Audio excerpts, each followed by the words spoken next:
How you doing, sir? Just fine, and how are you doing there, Mr. DeCarlo? I'm doing outstanding. In spite of everything that's going on outside, I'm doing great. So I'm glad to hear that you and yours are doing well as well. You and I had a conversation going on recently, and we were talking about quiet time, and I kind of want to touch on that because I think it's relevant with all the voices on the outside of us, all the people talking. I want the listeners to hear the importance of quiet time, so I'm going to give it to you. I really do like discussing this part of it because it's really so important. Quiet time is the magic time because you have, for a moment at least, blocked out all those other voices.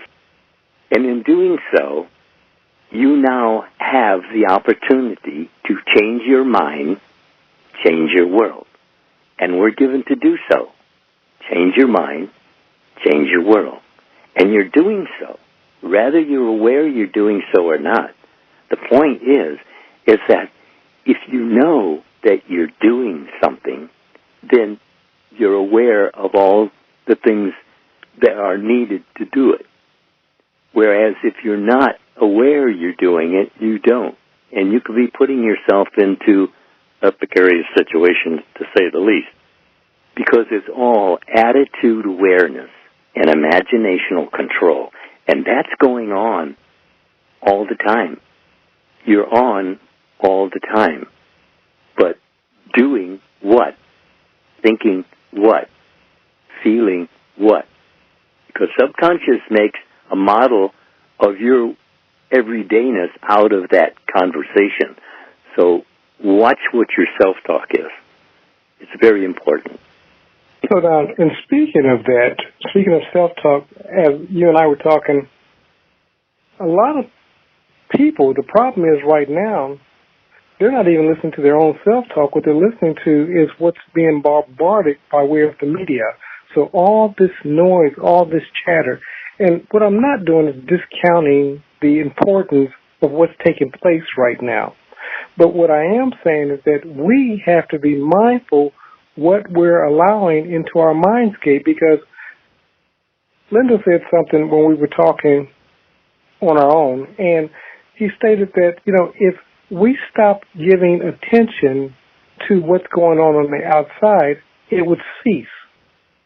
What I see is that society, media, is giving more and more attention to what is a flu, and a very severe flu. But we've had these severe flus before, but we're giving so much attention to it that it's picking up this speed, and it's taking on a life of its own, and we can silence it any time, but we choose not to. Well, it isn't a matter of not choosing to do so, because if you're in the world, so to speak, the mass mind reasoning, that's all you're going to hear. The quiet time stops that. If you really are in quiet time, it stops that. It allows you the time to change your mind and change your world from what's going on around you. And that's all you need to do to save yourself. That's it. And that's all anyone needs to do to save themselves, is to stop thinking what you're hearing. Start thinking what you know to think, which is, I'm all right.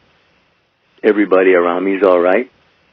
Everybody is all right if they just let themselves be all right. Your mind just absorbs all of that stuff so fast, and it seems impossible to break away from it, but it really isn't. Go in a quiet place, be still, do something that takes your attention away from all of that's going on. It can be done. It is to be done. You will eventually do it. Why wait? And I hear what you're saying, and what dawned on me, just one person. You do this in your home. I do this in my home. The next person does it in their home.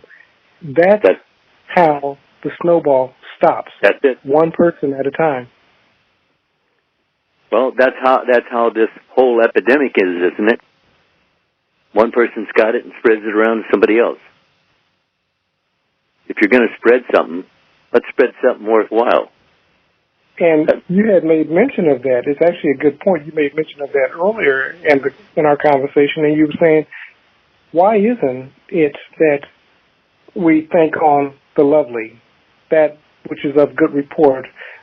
You know, why is it that we find it so hard to think on those things, and it's so easy to think on the negative? And you stated that there's only positive and negative, and science holds that to be true, that there's only positive and negative. But the majority of us now are giving ourselves over to the negative. That's what fear does. When you're fear, I mean, that's what all the advertising do. I mean, just watch the television. The guy's putting a bag over his head and covering his car with paper because he's ashamed that he paid too much for his car. Come on, man. I mean, really.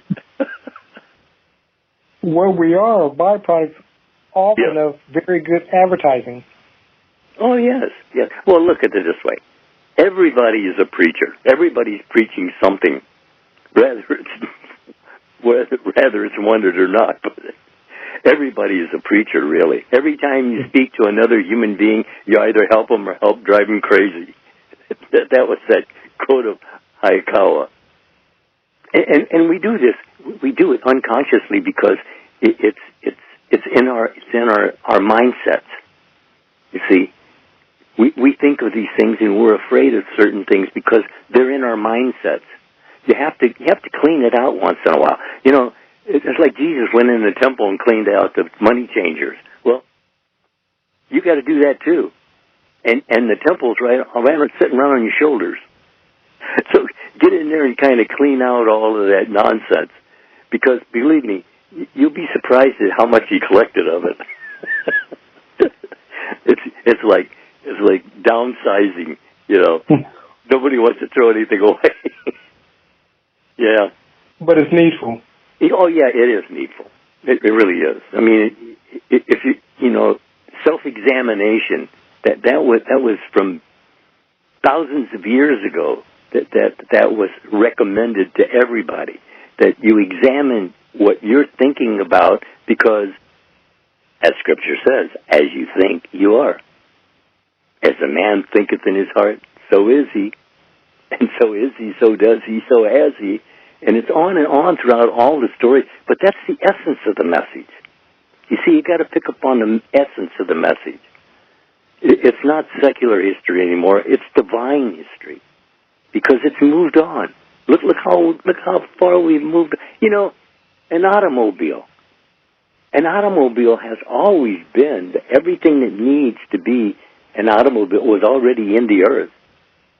Someone just had to imagine how to put the materials together, and that's what they did. They used their imagination. And what man can imagine, man can do. Bone up on your imagination. It goes back to what Neville will often say, choose better than the best you know. So begin to imagine better. Now, do you have any suggestions for somebody seeking to get into their quiet place or to go into their quiet place? Well, like I said, when I started, I sat in the bathroom on the floor and put toilet paper in my ears. But I've upgraded now. Like I said, I got some nice earplugs now. I was just thinking about that because, of course, when you travel, you get earplugs, but you can go to, like, the dollar store or whatever and get you a pack of earplugs, maybe 5 sets in one pack. So that's definitely a good start. Yeah, you know, and the thing of it is that really, once you really do start moving into the silence, you'll find that you want to more and more and more, because you'll start seeing the benefits of it.